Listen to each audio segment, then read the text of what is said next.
శ్రీకృష్ణదేవరాయల ఆస్థానంలో తెనాలి రామకృష్ణ కవి అని ఒక కవి ఉండేవాడు. వికట కవి అని అతనికి పేరు. అతడు కూడా మంచి తెలివి వివేకం ప్రదర్శిస్తూ ఉంటాడు. ఓసారి ఒక చిన్న సమస్య వచ్చింది. రాజుగారి ఆస్థానంలో ఒక అతను వచ్చి, ఏ భాష అయినా నేను అనర్గళంగా మాట్లాడతాను మహారాజా, నేను మాట్లాడే భాషలన్నీ విని నా మాతృభాష ఏదో మీరు చెప్పగలిగితే, మీ సంస్థానంలో ఎవరైనా చెప్పగలిగితే నేను మీ గొప్పతనాన్ని కీర్తించి ఇక్కడి నుంచి వెళ్ళిపోతాను. చెప్పలేకపోతే నేను అడిగినంత బహుమానం నాకు ఇవ్వాలి, మీరు కళాభిమానులను తెలుసుకొని వచ్చాను అంటాడు. ఆ మాటతో శ్రీకృష్ణదేవరాయలు అందరికి వెళ్ళి చూస్తాడు. కొందరు ముందుకు వచ్చి ప్రయత్నిస్తారు. అతను ఏ భాష అయినా సరే మాతృభాషలాగే మాట్లాడుతుంటాడు. తడబాటు ఉండదు, పొరపాటు ఉండదు, ఉచ్చారణ దోషం ఉండదు, చాలా పక్కాగా మాతృభాషలాగే మాట్లాడుతుంటాడు. అందరూ పోయి తికమక పడతారు. వాడు అడిగినంత బహుమానం ఇవ్వాలి, ఎవరు ఇప్పుడు ఈ ప్రమాదం నుంచి కాపాడేది అని ఆలోచన చేసుకుంటే వికటగా వస్తూ ఉంటాడు. తెనాలి రామకృష్ణ వస్తుంటాడు. అమ్మాయ రామకృష్ణ కవి, ఇదిగో ఇప్పుడు ఈ సమస్య నుంచి నువ్వే నన్ను గట్టెక్కించాలి అంటే, ఆ సమస్య విని, ఇదెంత మహారాజా, నేను చెప్పేస్తా అని పోయి అతని ముందు నిలబడతాడు. పండితోత్తమ, ఏది మీ భాషా పాండిత్యం మొదలు పెట్టండి అంటాడు. ఆడు మొదలుపెట్టి మాట్లాడుతూ ఉంటాడు. మాట్లాడుతా వస్తా ఆ మాటలన్నీ రకరకాల భాషలు మాట్లాడుతూ ఉంటే సమీపంలోకి వెళ్ళి కాలు మీద ఒక్క తొక్కు దొక్కుతాడు. కాలు మీద కాలు పెట్టి తొక్కి కాలు నలుపుతాడు. నలిపితే అబ్బా అబ్బా అంటాడు. అప్పుడు కాలు తీసి మీ మాతృభాష తెలుగు అంటాడు. ఎలా చెప్పగలిగారు కవి గారు అంటే, సంతోషంలో ఉన్నప్పుడు ఎవడు ఎన్ని భాషలైనా మాట్లాడతాడు, కానీ బాధలోనే ఒరిజినల్ భాషలో అరుస్తాడు. కాబట్టి నీ కాలు దొక్కి నిన్ను బాధ పెట్టినప్పుడు నీ ఒరిజినల్ భాష ఏంటో బయట పెట్టావు, అంతే కదా. ఇప్పుడు మామూలుగా ఉంటే డాడీ అంటాం, పప్పా అంటాం, ఏదో అంటాం. అదే బాధలో మన భాష, అసలు భాష ఏదో అది బయటకు వచ్చింది. అవునా? నీకు దెబ్బ తగిలితే ముందు ఏమంటారండి? అబ్బా అబ్బా అంటారు కదా. అందరు అంటారా, లేకపోతే నాన్న అంటారా, డాడీ అంటారా? అసలు మన మూల భాష, మన పాత భాష అబ్బా, తండ్రిని అబ్బా, తర్వాత అయ్యా అని, తర్వాత నాన్న అని, ఇప్పుడేమో డాడీ అని, ఈ మధ్య ఏమో పప్పా అని, పప్పి అని, ఏదో మారిపోతూ ఉంది ఆ పేర్లు.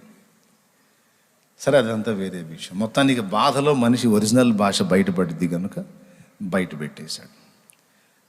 వెంటనే రాజు చప్పట్లు కొడుతూ, వికట కవి, నువ్వు చమత్కారివయ్యా అని. ఇంకా పండితుడు, మహారాజా, మీ సభలో వివేకవంతులు ఉన్నారని నాకు అర్థమైంది, నా ఓటమిని అంగీకరించి వెళ్ళిపోతున్నాను అని కాసేపు ఆ రాజుగారిని పొగిడి, ఈ కవుల్ని పొగిడి జంప్ అవుతాడు అతను.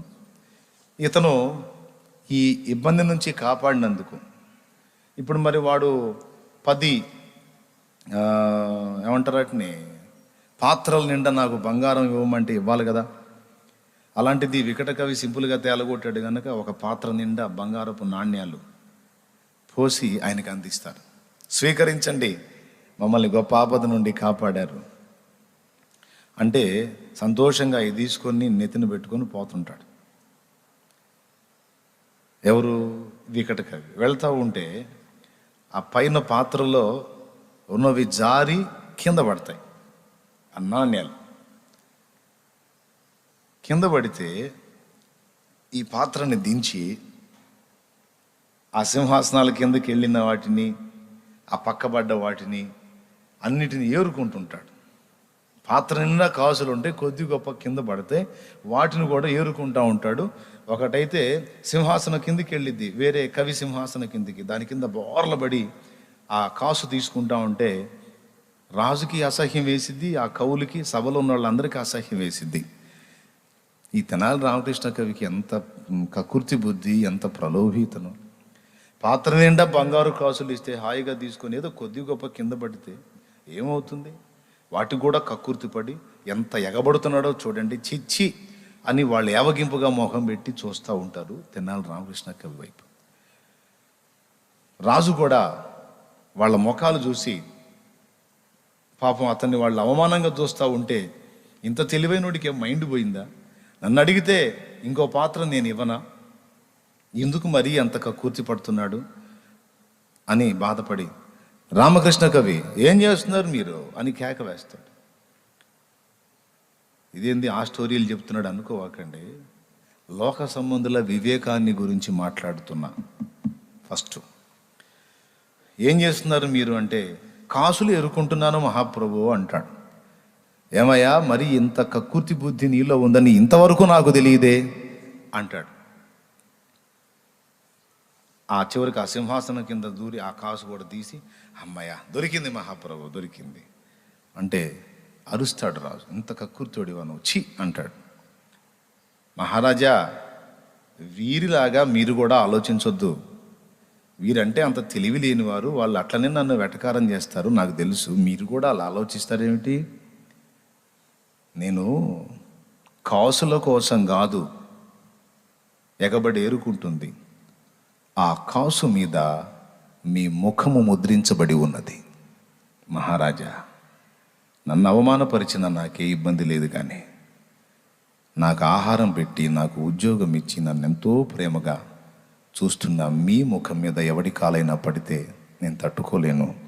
అందుకే అంత శ్రద్ధగా వెతికాను అంటే, సింహాసనం మీద నుంచి రాజు లేచి, కవి నువ్వు ఎంత గొప్పవాడివయ్యా, వీళ్లకు లేని ప్రేమ నా పట్ల నీకు ఎంతగా ఉన్నందున మరో 4 పాత్రల నిండా ఆయన కాసులు ఇవ్వండి అంటాడు.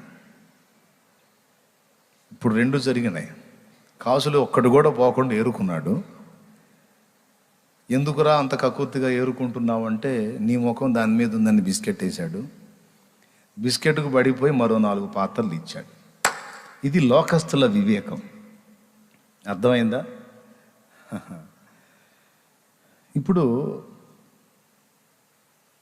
లోకంలో దేవుడు మనల్ని పుట్టించాడు. పుట్టుకతోనే మనకు వివేచన, జ్ఞానం, కొంత స్వాభావికంగానే కొన్ని ఆలోచన, కొన్ని శక్తులు మానవుడికి ఇచ్చాడు. అయితే అవన్నీ కూడా ఈ లోకంలో జీవించడానికి ఉపయోగపడతాయి. కానీ నిత్యత్వాన్ని సంపాదించుకోవాలంటే, నిత్యత్వంలో దేవుడిచ్చేటువంటి శ్రేష్టమైనవి స్వతంత్రించుకోవాలంటే, పాపము నిండిన ఈ లోకంలో పాపరహితంగా జీవించాలంటే, చెడిపోయిన ఈ మనుషుల మధ్యలో పవిత్ర జీవనాన్ని సాగించాలంటే ఆ జ్ఞాన వివేకాలు సరిపోవు. అర్థమైందా?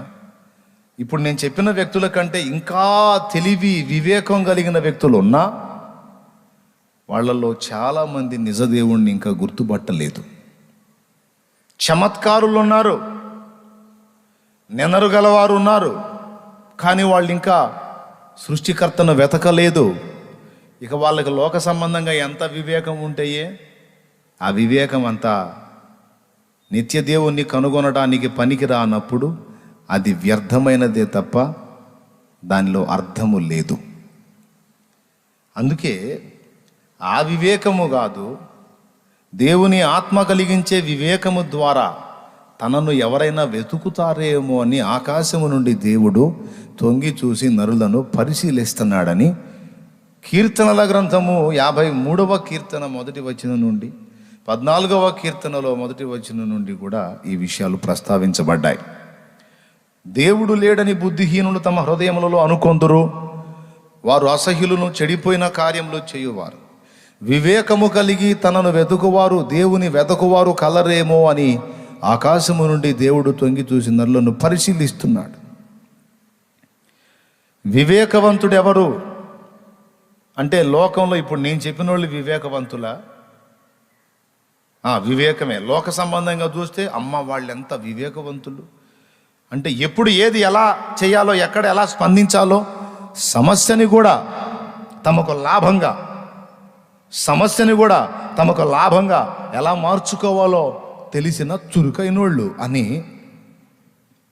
ఇప్పుడు మీకే ఎంతో ఆశ్చర్యం కలగల వాళ్ళ గురించి చెబితే, భలే అడిగాడ్రా, ఎలా చావాలనుకుంటున్నావు అంటే ముసలితనంతో చావాలన్నాడు. అరే ఎంత తెలివి, ఎంత వివేకంగా స్పందించాడు ఇతను కూడా, ఈ కవి కూడా. కాసు కొట్టేశాడు. కాసు మీద ఉన్నటువంటి ఆ ఫేసును చూపించి రాజుకు బిస్కెట్ వేసి ఇంకా 4 పాత్రలు కొట్టేశాడు. బాబోయ్ ఎంత వివేకం, ఎంత సమయస్ఫూర్తి అనిపించలా? లోకం కూడా అలాగ ఉండే వాళ్ళని లోకం మెచ్చుకుంటుంది. కానీ దేవుని దృష్టిలో అది వివేకం కాదు. అది పాయింట్ ఇక్కడ. దేవుని దృష్టిలో వివేకం ఏది అంటే, దేవుని ఆత్మ ద్వారా మనం పొందుకునేదే దేవుని దృష్టిలో వివేకం. మొట్టమొదట దేవుని దృష్టిలో ఒకడు వివేకిగా ఎప్పుడు ఎంచబడతాడు? ఎవరిని దేవుడు వివేకాన్ని ఎంచుతాడంటే, ఇన్ని ఆకర్షణలతో నిండిపోయిన ప్రపంచంలో ఉండి కూడా, ఇన్ని ప్రతికూల పరిస్థితులలో ఉండి కూడా, ఏ మనుషుడైతే దైవాత్మ స్పర్శను పొంది నిజ దేవుణ్ణి వెతకడానికి మొదలు పెట్టాడో అతన్ని దేవుడు వివేకవంతుల లిస్టులో చేరుస్తాడు. వీడురా వివేకవంతుడు, ఈమెరా వివేకవంతురాలు. కడుపు నిండా అన్నం ఉంది, ఒంటి నిండా సుఖం ఉంది, కంటి నిండా నిద్ర ఉంది, మనసులో అన్ని విషయాల్లో అనుకూల వాతావరణం ఉంది. అయినా ఇవేవి నాకు శాశ్వతము కాదని గుర్తించి అసలు నా సృష్టికర్త ఎవరు అని వెతుకుతుంది చూడు. అసలు నా సృష్టికర్త ఎవరు అని వెతుకుతున్నాడు చూడు, ఇతడురా వివేకవంతుడంటే అని తనను వెదకు వారిని దేవుడు వివేకవంతుల లిస్టులో చేరుస్తాడు. దేవునికి స్తోత్రం కలుగును గాక. ఇక లోకంలో ఎన్ని తెలివితేటలున్నా, ఎంత వివేకం ఉన్నా, నిజ దేవుణ్ణి వెతికేటువంటి వ్యక్తిగా ఒకడు లేకపోతే దేవుని దృష్టిలో వాడు పిచ్చోడే. చెప్పండి, ఎవరాడు? దేవుని దృష్టిలో వాడు బుద్ధిహీనుడే. మనుషుల దృష్టిలో వాడు గొప్ప వివేకి కావచ్చు, కానీ దేవుని దృష్టిలో వాడు పిచ్చోడు. ఓకే. కాబట్టి దేవుని ఆత్మస్పర్శ మనకు అందితే, దేవుని పరిశుద్ధాత్మ మనకు తోడై ఉంటే మనకు ఆయన ఏం కలిగిస్తాడని చెప్తుంది వాక్యం? వివేకం. ఏవి ముఖ్యమైనవో, ఏవి రమ్యమైనవో, ఏవి మాన్యమైనవో, ఏవి శ్రేష్టమైనవో, ఏవి కోరదగినవో, ఏవి ప్రయాసపడాలో వాటిని మన దృష్టిలోకి తీసుకొచ్చి వాటి కొరకే మనం ప్రయాసపడేటట్టు మనకు వివేకమును కలుగజేస్తాడు పరిశుద్ధాత్మ.